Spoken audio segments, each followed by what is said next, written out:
வணக்கம் மக்களே, நீங்கள் பார்த்து கேட்குறது மொக்க கம்பெனி. நான் எங்கள் host Fly Me to the Moon. நம்ம Scarlett Johansson and Channing Tatum நடிச்சிருக்க ஒரு ரொமான்டிக் காமெடி மூவி. பட் வழக்கமான ஒரு ரொமான்டிக் காமெடி மாதிரி அவங்க கூட்டிகிட்டு வராமல் உள்ளுக்குள்ளே வந்து பார்த்தீங்கன்னா ரியல் லைஃப்பில் நடந்த அந்த அப்போலோ 11, அதாவது மூன் லேண்டிங் அண்ட் அதை சுற்றி இருக்க கான்ஸ்பிரசியுமே பார்த்தீங்கன்னா உள்ள கூட்டு வந்து ஒரு வித்தியாசமான ஸ்க்ரீன் ப்ளே பண்ணியிருக்காங்க.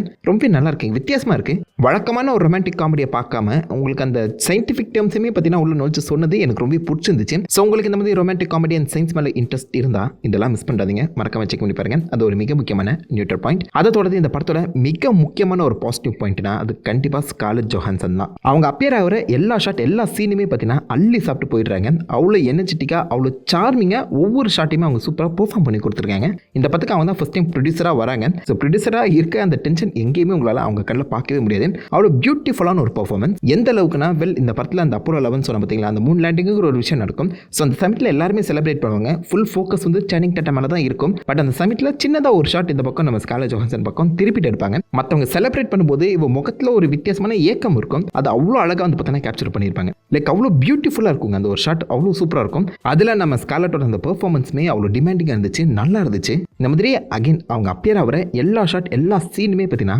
அழகாக ஸ்கோர் பண்ணிட்டு போயிட்டே இருக்காங்க. இந்த போலீஸை சமாளிக்கிற விதமாக இருக்கட்டும், மொத்த நாசாவுமே அவங்க ஈஸியாக டேக் கண்ட்ரோல் பண்ணுறது விதமாக இருக்கட்டும், ஒரு ஃபேக் மூன் லேண்டிங்கிற ஒரு விஷயத்தை பற்றி செஞ்சுட்டு இருப்பாங்க. ஃபைனலாக ஒரு பூனை வந்து கெடுத்து விட்டுரும். அந்த சமயத்தில் அவங்க வெளிப்படுத்தக்கூடிய அந்த ரியாக்ஷன் சொல்லி எல்லாமே அவ்வளோ அமேசிங்காக இருந்துச்சு. சிம்பிளாக அந்த படமே ஆக்சுவலாக ஸ்கார்லெட் ஜோஹான்சனை சுற்றி தான் நடக்குதுன்னு ஒரு மிக முக்கியமான பாசிட்டிவ் பாயிண்ட். அவங்க இல்லைன்னா அந்த படம் இந்த அளவுக்கு பெட்டராக இருந்திருக்குவாங்கிறது டவுட் தாங்க. ஸோ படத்தை இன்னும் ஒரு படி மேலே கொண்டு போனதில் நம்ம ஸ்கார்லெட் ஜோஹான்சனோட பெர்ஃபார்மன்ஸுக்கும் ஒரு முக்கிய பாயிண்ட் இருக்கு. அதை தொடர்ந்து ஆப்வியஸாக நம்ம சானிங் டாட்டம் அவர் சில ஷாட்டில் மட்டும் தான் அப்பியர் ஆகிறாரு. பட் அவர் மோஸ்ட்லி இது வரைக்கும் நீங்கள் ஒரு ஹாப்பியான கேரக்டரை தான் பார்த்துருப்பீங்க. இந்த படத்தில் அவர் நிறைய வெரைட்டி ஆஃப் எமோஷன்ஸை பற்றினா வெளிக்காட்டுறாரு. ஐ மீன் ஒரு கட்டத்தில் ஒரு சின்ன மிஸ்டேக் பண்ணி அந்த மிஷனால் 3 ஆஸ்ட்ரானட் இறக்குற மாதிரி ஒரு சிச்சுவேஷன் ஏற்பட்டிருக்கும். அதை திரும்ப திரும்ப நிறைய பேர் இந்த படம் முழுக்கவே அவரை தோண்டி தோண்டி கேட்டுக்கிட்டே இருப்பாங்க. ஸோ படத்தோட பிகினிங்ல அவர் ஈஸியாகவே ட்ரிகர் ஆயிடுவார். பட் இந்த படத்தோட நகர்வில் எவ்ரி சிங்கிள் டைம் அந்த கேள்வி வர அந்த கேள்வியை அவர் எப்படி ஃபேஸ் பண்றாரு அண்ட் ஸ்கார்லெட் ஜோஹான்சன் அவருடைய மொத்த வாழ்க்கை, அவர் மொத்த லைஃப் ஸ்டைலை என்ன மாதிரி மாத்துறாருங்கிறத அந்த கேள்விக்கு அவர் கொடுக்குற பதில் அதில் ரியாக்ஷன்லேயே பற்றினா அமைச்சு வச்சிருக்காங்க. அது ரொம்ப ப்ரோக்ரெசிவாக இருந்துச்சு. ஸோ அந்த கேரக்டரை ஈஸியாகவே அண்டர்ஸ்டாண்ட் பண்ண முடியறதுக்கு ரொம்ப ஹெல்ப்ஃபுல்லாக இருந்துச்சு. அப்போலோ 11 மிஷனோட லீடுங்கிற மாதிரி இவரை காமிக்கிறாங்க. ஸோ இதுக்கு முன்னாடி ஒரு மிகப்பெரிய மிஸ்டேக் நடந்திருக்கேன், அந்த மாதிரி இந்த முறை நடக்காம இருக்கிறது ஒரு பக்கம் இருந்தாலும் இதை விட பெட்டரா யாரும் பண்றதுக்கு வரவே கூடாதுங்கிற மாதிரி ஒரு ரெக்கார்டே நான் செட் பண்ணணும் அப்படிங்கிற ஒரு வெறியோட அவர் வந்து பார்த்தீங்கன்னா ஒர்க் பண்ணிட்டு இருப்பாரு. நாசா அண்ட் கவர்மெண்ட்டே எதிர்த்து பண்ணக்கூடிய பல விஷயங்களை அவ்வளோ அழகாக அந்த பக்கம் சானிங் டாட்டம் போர்ட்ரே பண்ணியிருப்பாரு. ஸோ நிறைய வெரைட்டி ஆஃப் எமோஷன்ஸை சூப்பராகவே கன்வே பண்ணியிருக்காரு. ஸோ அவருமே ஒரு ப்ளஸ் பாயிண்டாக கன்சிடர் பண்ணிக்கலாம். அதே மாதிரி இந்த படத்தோட சினிமாட்டோகிராஃபி செம்ம பிரைட்டாக இருக்குது. ஸோ வழக்கமாக ஒரு எப்படி ரொமான்டிக் காமெடின்னு சொல்லும்போது அது ஒரு ஃபன் அண்ட் ஹோல்சமான மூவியாக தான் அமையும். ஸோ அதே மாதிரி இந்த படத்தையுமே ஹோல்சம் அண்ட் பியூட்டிஃபுல்லாக காட்டுறதுக்காக செம்ம பிரைட்டாக வந்து பார்த்தீங்கன்னா மொத்த ஷாட்டையுமே அமைச்சிருக்காங்க. சில நைட் ஷாட் கூட பிரைட்டாக இருக்குன்னா அப்போ யோசிச்சு பாருங்களேன். லைக் எப்படி சொல்கிறது, எவ்ரி சிங்கிள் கேரக்டர்ஸ் அவங்களுடைய ஆக்டிங் எல்லாமே பாப் அவுட் ஆகுது.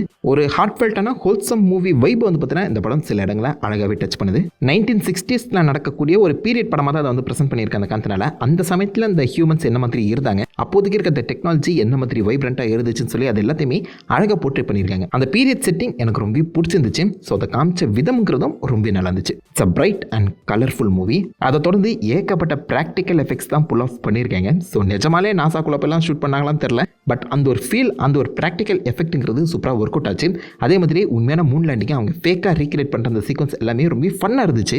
நிஜமாலே இந்த செட்லாம் வந்து அவங்க ரீக்ரியேட் பண்ணியிருக்காங்கன்னு தான் நினைக்கிறேன். ஸோ அது அந்தளவுக்கு ரொம்ப ஆத்தென்டிக்காக இருந்துச்சு. ஐ மீன் நிஜமாலே இது நடந்திருக்குமோங்கிற ஒரு டவுட்டுமே உங்களுக்கு கிளப்பி விட்டுருங்க.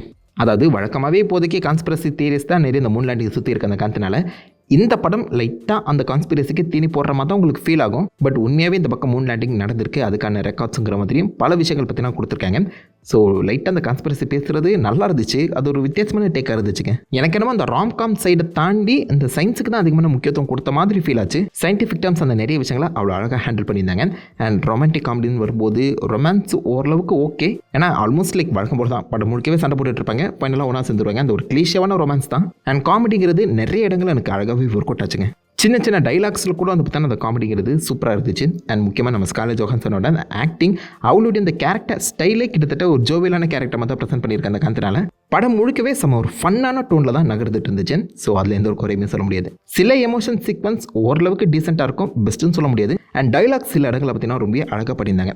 நம்ம முன்னாடியே சொன்ன பார்த்தீங்களா, ஒரே கேள்விக்கு 10 முறை நம்ம சானிங் டாட்டம் பதில் சொல்லும்போது அதில் அவருடைய மெச்சூரிட்டி தெரிகிற மாதிரி அந்த பதில்களை அவ்வளோ அழகாக செதுக்கியிருந்தாங்க. அவர் எந்த ஒரு இடத்துலையுமே தன்னுடைய கேரக்டரை விட்டு கொடுக்க மாட்டார். ஸோ தன் கேரக்டரை விட்டும் கொடுக்கக்கூடாது, அதே சமயத்தில் ஒரு ஆஃபீஸரை கன்வின்ஸும் பண்ணணும்னு சொல்லி அந்த ஒரு இடத்துல அழகான ஒரு டைலாக், அழகான ஒரு பெர்ஃபார்மன்ஸும் நல்லா இருந்துச்சு. அண்ட் படத்தோட ரன் டைமும் ரொம்ப ஷார்ட் தான். ஸோ எனக்கு தெரிஞ்ச படம் சீக்கிரமாக முடிஞ்ச ஒரு ஃபீல் உங்களுக்கு கண்டிப்பாக கொடுக்கும். அண்ட் வழக்கம் போல தான் ஹாப்பி எண்டிங். ஸோ ஓவராலாகவே ஒரு செம்ம ஃபன்னான ஹோல்சம் மூவி. டைம் கிடச்சா மறக்காம செக் பண்ணி பாருங்க. அப்படியே நெகட்டிவ்ஸ்ன்னு பார்க்கும்போது எனக்கு தெரிஞ்சு வழக்கம் போல தான் நம்ம ஏகப்பட்ட அந்த புது படங்களாக பார்த்துட்டு இருக்க அந்த சமயத்தில் இது ஒரு சாதாரண ரொமான்டிக் காமெடிங்கிற ஒரு வைபை நிறைய இடங்களை கொடுக்க செய்யும். அந்த நாசா மூன் லேண்டிங் இதை பற்றி உங்களுக்கு ஆல்ரெடி தெரிஞ்சிருந்தா எதுவுமே உங்களுக்கு இந்த படத்தில் புதுசாக ஃபீல் ஆகாது. ஸோ ராம்காம் சைட்லையுமே ஆல்ரெடி உங்களுக்கு கிளீஷாவான சீக்வன்ஸ் தான் ப்ளே ஆகிட்டு இருக்கேன். அதே மாதிரி மூன் லேண்டிங் பற்றி தெரிஞ்சிருந்தாலும் அதுலேயுமே சில முக்கியமான விஷயங்கள் ரொம்ப கிளீஷாவாக தான் உங்களுக்கு இருக்கும். நடுவில் அந்த ஃபேக் அந்த கான்ஸ்பிரசி விஷயங்கள்ங்கிறது புதுசாக தெரிஞ்சாலும் ஓவராலாகவே பெரிய ட்விஸ்ட் அண்ட் டர்ன் எதுவுமே இல்லாத ஒரு சாதாரண படம் தான். அண்ட் படத்தோட எண்டில் ஒரு பெரிய ட்விஸ்ட் இருக்குங்கிற மாதிரி பார்த்தீங்கன்னா சில சீக்வன்ஸ் அப்படியே புஷ் பண்ணி கூட்டு போனாங்க. அதுக்கு ஒன்றும் அவ்வளோ பில்டப் கொடுத்துருக்குங்கிற அவசியமே கிடையாது. ஸோ வழக்கமாக இருக்கிறத விட ஒரு 10 to 15 minutes அதை இழுத்த மாதிரி எனக்கு தோணுச்சு. என்ன அவுட்கம் வரப்போகுதுங்கிறது உங்களுக்கு தெரியும். ஸோ அப்படி தெரிஞ்சிருக்க அந்த சமயத்தில் அந்த ட்விஸ்ட்டுங்கிறது தேவையில்லாத ஒரு ஆணி தான். ஒடி இந்த படத்தில் வந்து பார்த்தீங்கன்னா ஒரு டீப் ஸ்டேட் கேரக்டர் தான் ப்ளே பண்ணியிருக்காரு. Like it's not bad. But நம்ம ஸ்கார்லெட் சானிங்கு அவங்க கூடவே ஒரு 2 சின்ன பசங்க பற்றி நான் சுற்றிட்டு இருப்பாங்க. அந்த நாசாவில் இருக்கக்கூடிய 2 முக்கியமான கேரக்டர்ஸ் இவங்க மனசில் நின்ற அளவுக்கு நம்ம ஒடி கேரக்டர் மனசில் நிற்கவே இல்லை. லைக் ஹி இஸ் குட்ங்க. பட் அந்த ரோலுக்கு ஒரு பெரிய கேஸ்டிங் பண்ணியிருக்கணுங்கிற அவசியம் இல்லைன்னு சொல்கிறேன். ஸோ இந்த படம் பார்க்க போகும்போதே உங்கள் மைண்டை இந்த டோனுக்கு நீங்கள் செட் பண்ணிட்டு போயிட்டீங்கன்னா ஒரு நல்ல ஃபன்னான படம் பார்த்துட்டு வந்த ஒரு ஃபீல் உங்களுக்கு கொடுக்கும். இந்த படத்தில் இவ்வளோ தான் பண்ண முடியும் எனக்கு தெரிஞ்சு, அவ்வளோதான். அதை வந்து பர்ஃபெக்டாக கையாண்டுருக்காங்க. இதான் எனக்கு தெரிஞ்சு இதுக்கு மேலே இன்னும் பெஸ்ட்டாக சில இடங்களை புஷ் பண்ணியிருக்கவே முடியாது. ஸோ இதுதான் அதோடைய அப்சல்யூட் லிமிட். ஸோ அந்த லிமிட்டில் அழகாக ப்ளே பண்ணியிருக்காங்க காத்தினால. It's a fun little cute movie. And எனக்கு தெரிஞ்சு இந்த படத்தில் அந்த ராம்காம் அண்ட் சயின்ஸை பர்ஃபெக்டாக பேலன்ஸ் பண்ணியிருக்காங்கன்னு நினைக்கிறேன். எனக்கு ஒர்க் அவுட் ஆச்சு. ஸோ இந்த படத்தை செக் பண்ணி பார்த்துட்டு உங்களுக்கு பிடிச்சிருக்கா இல்லையான்னு சொல்லி மறக்காம கீழே காம் பண்ணுங்க. அண்ட் அவுட் ஆஃப் 5 ராக்கெட்ஸ் இந்த படத்துக்கு எவ்வளோ ராக்கெட்ஸ் கொடுப்பீங்க அந்த ரேட்டிங் கீழே காம் பண்ணிட்டு அந்த லைக் பண்ணி தெரிய விடுங்க. நான் உங்களை தன்னால ஒரு ஆசமான விட லெமி பண்ணிட்டு இருக்கேன். Have fun guys. வட்டா.